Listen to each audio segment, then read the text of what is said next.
بچه جون حالا بریم سراغ ویژگی‌های لگاریتم. تو ادامه بحث ببینیم ویژگی‌هایی که لگاریتم داره چیه. ببینید من اینا رو سعی می‌کنم سریع بنویسم و ازش استفاده کنم، از چندین مورد سوال حل کنم. ببینید تو لگاریتم ما اولین مطلبی که داریم اینه، لگاریتم هر عدد بچه در پایه خودش میشه یک. حالا چرا شو؟ چون هر عددی به توان یک میشه اون عدده دیگه. بنابراین مثلا لگاریتم 7 در پایه 7 همیشه میشه یک. قانون اول. قانون دوم که شما باید بلد باشید اینه، لگاریتم یک بچه جون در هر پایه همیشه برابر صفره. باز چرا؟ چون هر عدد به توان صفر میشه چند؟ یک. بنابراین وقتی من میگه لگاریتم یک در پایه فرض کنید 135 فرقی نداره، جواب میشه چند؟ صفر. لگاریتم یک در هر پایه همیشه برابر صفر. قانون بعدی که شما باید حفظ باشید اینا رو و بلد باشید ازش استفاده کنید. متاسفانه من نمیتونم اینجا اثبات کنم، نمیخوام وقت کلاس گرفته بشه، ولی روابط رو خوب بلد باشید، تو کاربردش خیلی زیاده. بعد اینه که به شما میگه لگاریتم حاصل ضرب دو تا عدد در پایه c میشه مجموع لگاریتم ها، یعنی میشه لگاریتم a به علاوه لگاریتم b و جفتشون هم پایه‌شون چیه؟ c. مثلا فقط خیلی دلم می‌خواد اینو بچه‌ها دقت کنید که وقتی به صورت حاصل ضربه یه بار لگ نوشته میشه، ولی وقتی تبدیل به جمع میشه دو بار. برعکسش هم درسته، یعنی به شما سمت راست رو بده، شما سمت چپ رو بنویسید. حتما وقتی سمت راست رو میده یعنی وقتی جمع میده باید دو بار لگ نوشته باشه، دقت کنید. پس دو بار لگ نوشته شده بود وسطش جمع بود، من میتونم اینو یکی کنم یه دونه بنویسم و به صورت حاصل ضرب. مثلا وقتی من میگه لگاریتم 15 رو تو بازش کن، من 15 رو مثلا در پایه 5، من 15 مگه نمیشه 5 ستا؟ میشه 5 ستا دیگه. طبق این نکته میتونم بنویسم لگ 5 به علاوه لگ 3 و بتونم لگ 5 هم که همینجا یاد گرفتیم لگاریتم هر عدد در پایه خودش میشه یک. بنابراین جواب میشه یک به علاوه لگ 3. حالا بعدا میخونیم اینا رو میشه چیکارا کرد. پس جمع ضرب به جمع تبدیل میشه و بعدی اگه بین اینا تقسیم باشه، لگاریتم a تقسیم بر b پایمون هم 3، این میشه لگ a منهای لگ b، پایه همونجوری میمونه. پس ضرب به جمع تبدیل میشه، به خاطر اینکه تو توان این اتفاق میفته که بین اعداد تواندار اگه پایه ها مثل هم باشن توان با هم جمع میشن. اگر تقسیم باشه تقسیم به منها تبدیل میشه، یادم میمونه. پس تقسیم به منها. برای اینم میشه هر مثالی که شما دوست دارید بزنید. مثلا لگاریتم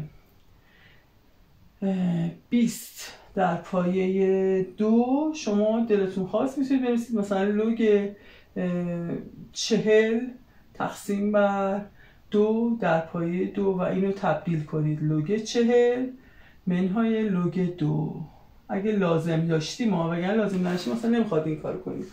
پس این از قانون چهارم. چندین قانون دیگه هست، اینا رو پاک میکنم و ازش بعد مثال میزنم. خب اینو پاک کنم ویژگی‌های لگاریتم. بعد قانون بعدی اینه، پنجمی، که تو لگاریتما اگه یه عددی به توان رسید بچه پایش هر چی بود ما حق داریم این توان رو بیاریم پشت، بنویسیم n تا لگاریتم a در پایه b. حالا چرا؟ بازم لگاریتم a n برای اینکه میشه a ضرب در a ضرب در a ضرب در a، ضرب رو به جمع تبدیل میکنیم میشه لگ a به علاوه لگ a لگ a، همینجوری اینا با هم جمع میشن میشه n تا لگ a. مثلا لگاریتم فرض کنید چند بنویسم، رادیکال 32 در پایه 2. شما حق دارید بنویسید 32 میشه 2 به توان 5، توانش به فرجه تقسیم میشه 2 به توان 5 دوم. درسته؟ 32 درسته میشه 2 به توان 5، ولی توان به فرجه تقسیم میشه 2 به توان 5 دوم. بچه 5 دوم میاد پشت میشه 5 دوم لگ 2 در پایه 2. اینو یاد گرفتیم میشه 1. جواب 5 دوم. ما یاد گرفتیم لگاریتم هر عدد در پایه خودش میشه 1. حالا بچه اگر پایمونم توان داشت، مثلا اینجوری بود لگ a به توان n b به توان m، خب من این توان رو با این توان جفتشو میارم پشت، به هم تقسیم میکنم، میشه n اموم لوگ آ در پایه b. مثلا یه مثال اینجا بزنم. فرض کنید به شما میگه لوگ 1/27 در پایه رادیکال 3. ببینید چی میشه. 27 که هست 3 به توان 3، از پایین میره بالا 3 به توان -3. رادیکال 3 میشه 3 به توان 1/2. برابر این توان با این توان میره پشت، میشه -3 به روی 1/2. باز لوگ 3 در پایه 3 که ما قرار حفظ باشیم میشه 1. جواب -6. و قانون بعدی، قانون هفتم، اینه که تو لوگاریتما اگه لوگ آ در پایه بی داشته باشیم، ما میتونیم اینو به صورت تقسیم 2 تا لوگ بنویسیم، هر چی دلمون خواست، منتها به شرطی که پایه ها رو مثل هم بنویسیم، هر پایی که دوست داشته باشید. البته که میگم دوست داشته باشید یعنی خود تمرین یه چیزی میده که شما مجبور میشید به اون تبدیل کنید. پس قانون 7 یادتون باشه، ازش سوال حل میکنیم و شما متوجه میشید منظور من چیه. بنابراین مثلا لوگ 7 در پایه 5 رو هرچه لازم داشتم، نه که همیشه، میتونم اینو بنویسم لوگ 7 تقسیم بر لوگ 5. پایه هم نذارم، یعنی پایه 10 باشه، پایه 2 باشه، پایه 3 باشه، هرچی میشه مثل هم. من الان هیچی ننوشتم، یعنی پایه 10. بستگی به نوع سوال میفهمم پایه رو باید چی بزنم. این قانون 7 رو داشته باشید، بعداً ازتون براتون مثال که حل میکنم اونجا تاکید میکنم منظورم این قانون بود. و قانون 8 دیگه ازش زیاد نمونده، اینا رو بگم بعد ازش مسئله حل میکنم. قانون 8 اینه که لوگاریتم آ در پایه بی، بچه ما میتونیم جای آ و بی رو عوض کنیم، جای پایه رو با آنتیلوگ عوض کنیم، این دوتا رو میتونیم عوض کنیم به شرط که معکوس کنیم. میشه 1 بر روی لوگ ب در پایه آ. یه دونه امتحان میکنم شما ببینید که این 7 درسته. لوگاریتم مثلا 16 در پایه 2 میشه 2 به توان 4 دیگه، 4 میاد پشت میشه 4. حالا شما لوگاریتم 2 در پایه 16 در نظر بگیرید، اینجا 16 میشه 2 به توان 4، توان رو میبرم پشت میشه 1/4. میبینید اینا معکوس همن.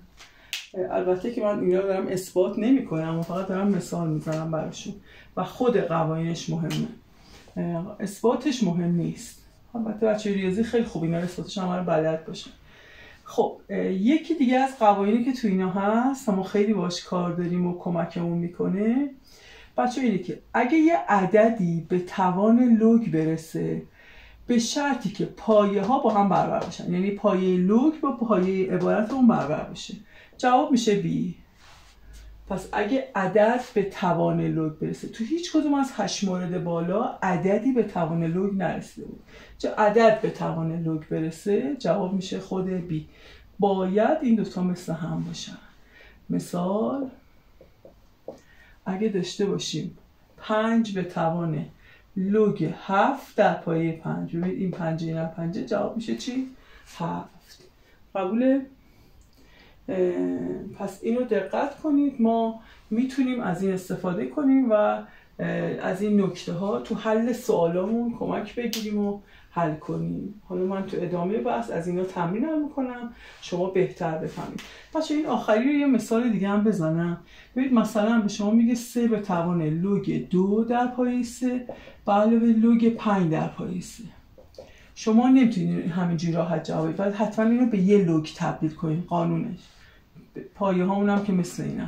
پس به راحتی چون جمع گفتیم به چی تبدیل میشه؟ به ضرب، به 2 5 تا در پایه 3. اینم که میشه همون 2 5 تا، یعنی جواب چند؟